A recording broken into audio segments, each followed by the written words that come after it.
After many years of crisis, positive news is once again reaching us about the U.S. economy. Car manufacturers, among others, are enjoying healthy sales figures. Some sold as many vehicles last year as at the start of the millennium, a long time before the various economic depressions. Even if markets can be quite different from one part of the world to the other, the psychology is usually the same. If the economy is booming, and it certainly is here in the USA, the economic growth is there. Petrol prices have reached a historic low, and that makes people buy cars again, and most importantly, bigger cars, for example, SUVs.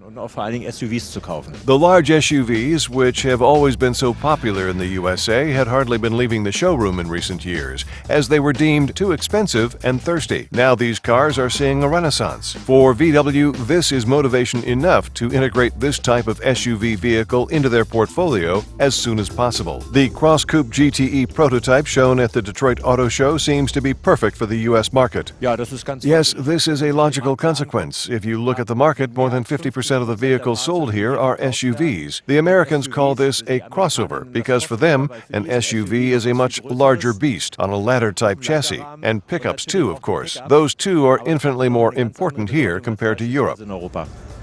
The exemplary factory in Chattanooga has more than enough capacity to build new SUVs. This is a decisive factor for VW's future engagement in the USA. One fundamental part of our strategy is the fact that our core models, the Jetta, the Passat, and also the soon-to-be-launched Tiguan and the mid-sized SUV, are manufactured here in the USA. After the first step we made with Passat, which is produced in Chattanooga, it was only logical that we would do the same with a bigger SUV. This shows our clear commitment with regard to the U.S. market, and it generates employment too. In the medium term, we will provide employment for 4,500 to 5,000 workers directly in our factory. This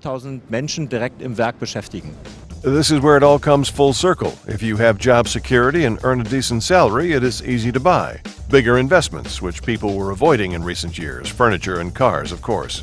VW benefits from this trend with a view to the desired growth figures. By growing here in the USA as a group and specifically as a brand, we contribute to our global strategy, our Mach 18 strategy. We wish to make a contribution and, of course, make some serious money over here.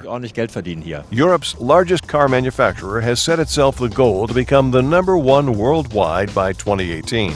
However, higher sales figures will not have any adverse effects on the quality and innovations people are used to. Of course, also VW's social policies and its reputation as a great place to work have to be maintained and provide a great example for others. This is, after all, the standard which the group has set itself.